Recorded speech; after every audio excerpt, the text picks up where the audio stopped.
He is one of the best pitchers of his generation and a terrific broadcaster. Yes Network, ESPN, and more. And he's got his own podcast on the John Boy Media Podcast Network as well. Please welcome David Cohn back to the Rich Eisen Show. How you doing, David?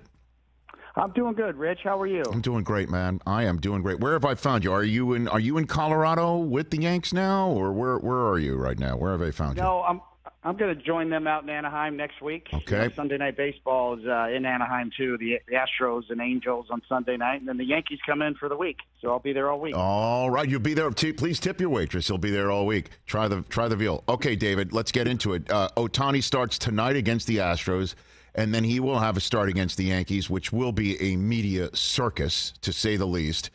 Trout, as we all know, is hurt. What do you think is going through Shohei Ohtani's mind right now, David? Well, I'm sure there's a lot of uncertainty. Being in that position myself a couple of decades ago, there's a lot of anxiety, without a doubt, because it's out of your control. You don't know, if you're going to be traded or not. If there's going to be an offer, sometimes offers come in at the last minute to try to sign a long-term contract, though I assume with Ohtani it'd be more complicated than a quick signing, because he's gonna break the bank, and especially if he gets other teams involved. But there's a lot of anxiety, and he's pitching well. I think the thing with Ohtani is that this is the best we've ever seen him. Every year it's like, oh my gosh, this guy's doing things we've never seen. But he's doing both now. He's top level pitcher and a top level hitter at the same time in the same year. And we don't really know how good this guy can get. Really, have we seen the best of Ohtani yet? And you've pitched in so many different environments, including both teams in New York, David. And that's the question I have about Ohtani. And we had Pedro on last week, and he has spoken to Ohtani. He has actually chopped it up with him. And I asked him, I'm like, do you think he would want to play? Could he play in a big-time environment? And he's like, this guy's been having cameras following him around since he's 14. Nothing phases him. And that's what I guess makes him more of a unicorn, too, where he would actually, I think he would succeed on a major stage like New York or Boston or Philly or even Dodger Stadium. Don't you think, David? I think those are great points, without a doubt. Pedro is dead on as far as Ohtani being followed around since childhood. So I don't think the stage really is going to impact him all that much in terms of pressure or too big of a market. I don't think that's the question. I think he's in such a strong position that it really comes down to his preference, where he wants to play. Who sells him on their market or their team or their organization. So, if I got a chance to get Ohtani, you obviously try to do everything you can to get him, but I'm not worried about the stage. I think those are excellent points by you and Pedro, that doesn't matter where this guy plays. He's a superstar, and the likes really we've never seen. It's almost like we're still processing what we're watching with Shohei. It's like, is this real? Is this possible? And can others do it following him up? And in the Major League Draft this year, I think organizations are more open to it. There's some two-way players that were just recently drafted, and organizations have talked about giving them a chance, at least in the minor league, to do both because of Ohtani. Well, George M. Steinbrenner III would be all over this right now. Right, David? I mean, he would be. Oh, he would. All over it. Yeah. Right now. George understood the battle for the back page. He understood PR better than anybody. He went for it. He always wanted to own the back page. He wanted to have superstars in New York. He knew that sold. That's what the fan base has come to expect. And I think that's why some of the fan bases on the East Coast, namely the Yankees, are probably pushing back a little bit as, hey, wait, why didn't we sign Bryce Harper? Why didn't we sign Manny Machado? George would have done this. George would have done that. And I think that's probably not going to go away for a while, because that's the imprint that the boss left on the city and the market. Well, the question is, David Cohn, what about Hal? What about the guy who's actually in charge of the Yankees right now? Don't you think they need this? Honestly, and I understand you got to look down the road. That's Cashman's gig to look down the road. But right now, with Sean Casey coming in as the new hitting coach, the change being made just before the All-Star break, Judge being out for, hopefully just the foreseeable future, don't you think this is the move the Yankees actually need to make? Certainly, since they're putting an insurance company's logo on their sleeves for $20 million a year, like, let's go. What do you think, David? Yes, I see what you did there. Yeah, that was pretty slick. Yeah, you're right. You, David.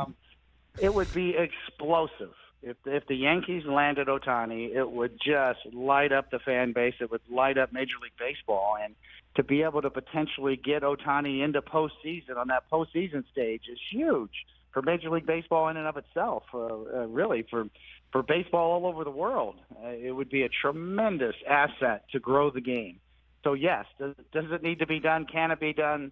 Of course it does. But I think the question is that with Hal Steinbrenner, he runs the organization differently. They're really married to the process. What's the acquisition cost? How does this play out over the long term? He'd want to have everything spelled out. He'd want everybody to have input, and he would definitely go through the process that Brian Cashman has put into place, and that's the way they run that organization now. It's not about George Steinbrenner overruling his general manager to make a trade and go ahead and trade away the farm.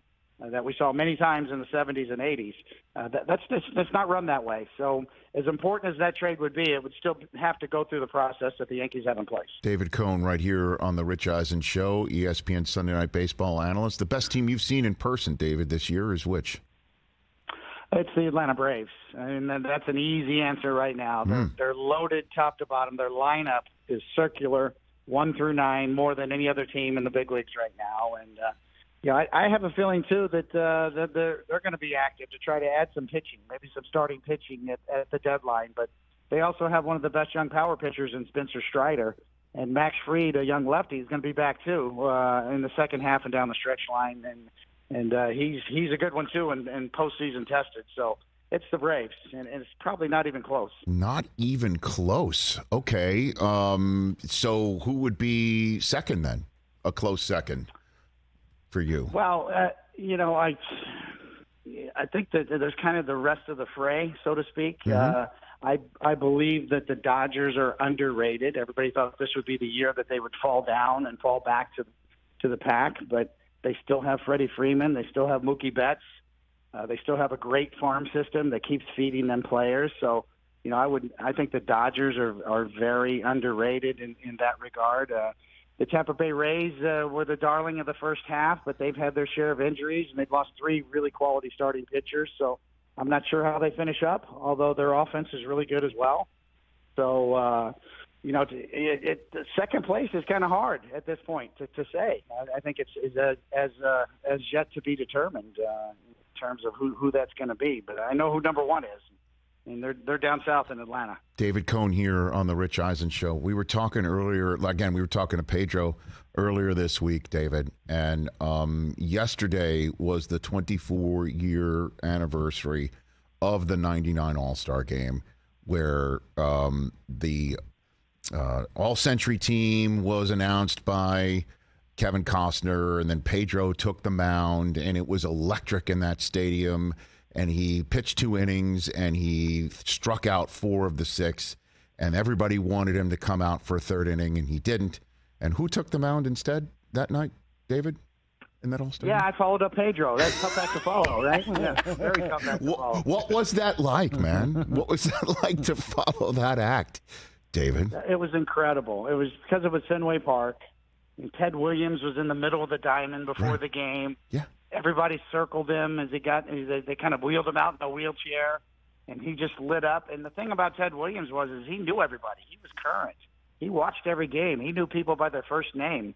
The first time I met Ted Williams, he's like, "Oh yeah, you've got a pretty good slider, but I think I could hit you because you do this, and this wrong, and you need to use a changeup. You need to pitch in more." And I was blown away that he had a scouting report on me, much less even know my name. So. That was Ted Williams, and it was Fenway Park. It was tremendous. It was 1999.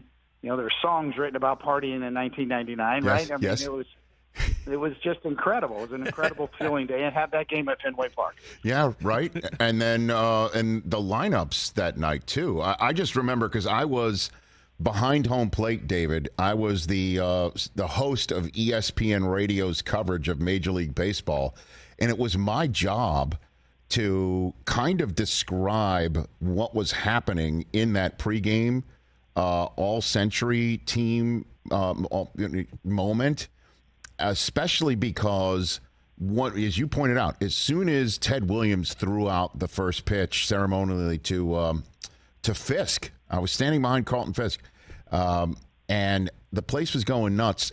All of the All-Stars, the American League and the National League that was lined up from the home plate to the corner bases, and all of the All-Century team just surrounded Ted Williams. Everybody went right to the middle of the diamond, and it was my job to sort of describe everything. And I just remember the PA announcer at Fenway Park basically telling you guys to break it up so they could start a game. I'll never forget that, ever. That is exactly right. I mean, the adoration that each and every All-Star had for that man at that time during that game in that ballpark was like nothing I've ever seen before. I mean, we all just wanted to touch him. We wanted to feel him. We wanted to just get close to him. We wanted to hear what Tony Gwynn was talking to him about, or what Mark McGwire was talking to him about. It was really surreal. And you're right, Rich. I mean, how do you describe that scene? It was a scene I don't think we've ever seen before, or may never see again. It might have almost signified kind of the end of innocence in baseball at that point in time. I mean, shortly thereafter, Moneyball came in on board, right? And now it's a whole different era of baseball now, and power, and the chase for power, and analytics, and a big change in the style of play. It was almost like that was the last innocent moment in Major League Baseball there, where Ted Williams in the middle of the mound and us not wanting to play a game. Just wanted to have a campfire and talk to Ted. Exactly. That's what it was like. And you're right, too, because some of the guys who just show a photograph, David, on the screen there, obviously the steroid scandal has now tainted so many of those guys that I just saw on the screen, too, Dave. And so, but I do recall, I did ask McGwire, what did Ted Williams ask him, or what did they talk about? And he told me Ted Williams asked McGwire that when you hit a ball, do you smell the wood burning from your bat, is what he asked him, because that's what happened when he would hit a baseball in a certain way with a certain speed of his bat. He would smell that the ball meeting the bat caused a smell of the wood burning. And that took McGwire aback. Like, he wasn't expecting that question. It's incredible. Nobody's ever heard that before. Only Ted Williams. Right. Something like that. The guy who was a fighter pilot in the war. That's right. Who actually flew fighter jets, in right. the middle of a war. So that's the type of talent and intellect that he had. And even to this day, occasionally I'll see a hitter foul one back and smell his bat now. I mean, that's the impact that moment had when Ted Williams finally brought that to our lexicon, so to speak. And I'll see a guy swing a bat every now and then when I'm broadcasting the game, and he'll bring the barrel of the bat right up to his nose to see if he can smell burnt wood. And Ted Williams was the first one to actually recognize that and talk about it. So which pitchers did you meet that night? Was Koufax out? Koufax was out there, right? I mean, there was a whole bunch of guys out there. Yes. That night. Yeah, Bob Gibson was right. huge for me. I grew up in the Midwest in Kansas City, and he was a Cardinal, and my father was a huge fan of Bob Gibson, and so being able to meet him and talk to him. Koufax, obviously, just an incredible, humble, gracious, elegant man, and one of the greatest lefties, maybe the greatest left-handed starter of all time.